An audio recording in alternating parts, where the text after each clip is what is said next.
On se retrouve actuellement dans le programme dessin de bâtiment, un des programmes évidemment offerts au CFP Allemand, plus précisément au pavillon Bégin.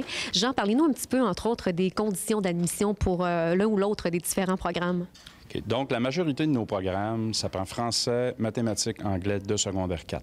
Il y a quelques exceptions à ça. Il y a, entre autres, aménagement paysager et préposé aux bénéficiaires, en fait, où ça prend le maths, français, anglais de secondaire 3.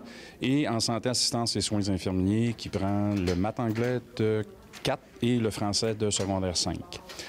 C'est sûr aussi qu'on peut passer par la reconnaissance des acquis, qui est un service quand même peu connu, c'est-à-dire que quelqu'un qui a de l'expérience dans un des domaines que l'on offre en formation peut se voir reconnaître un cours ou des parties de cours. Donc, pour les conditions d'admission, ça ressemble à peu près à ça. Et on peut s'attendre à combien d'heures, peut-être, pour les programmes, pour ceux et celles qui veulent s'inscrire?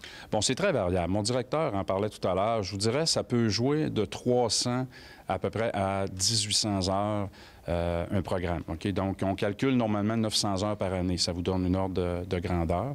Et les programmes fonctionnent par compétences. C'est sûr, nous ici, une chose qui est garantie, c'est que quand les gens sortent du diplôme, avec un diplôme d'études professionnelles, les gens ont la compétence. On ne peut pas former quelqu'un sur le marché du travail avec des équipements désuets. Okay? Par exemple, former une secrétaire sur la dactylo alors qu'on sait si bien que c'est à l'ordinateur. Donc, nos programmes sont montés par compétences et nous avons aussi des compétences qu'on appelle des attitudes, qui est du savoir-être, dans lequel on axe beaucoup, qui sont le respect, la responsabilité, le travail d'équipe et l'autonomie, qui ont été d'ailleurs des compétences validées par les employeurs, qui fait que vous pouvez garder un emploi avec des attitudes, alors que, oui, vous êtes embauché pour vos compétences techniques, mais souvent, on vous met à la porte pour vos compétences de savoir-être, en fait. On vient de parler de compétences, on a parlé d'heures, conditions d'admission et tout ça.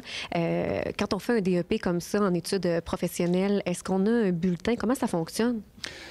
Oui, on a un bulletin, même chose, sauf qu'il n'y a pas de pourcentage. Okay. Donc, on ne fonctionne pas comme en formation générale jeune. En fait, on fonctionne par succès ou échec. Vous comprendrez que je ne peux pas vous faire une coupe, par exemple, stylisée en coiffure, si je maîtrise ma compétence à peu près à 50 %. Je pense que vous n'alliez pas voir cette coiffeuse-là. Donc, c'est comme ça qu'on fonctionne.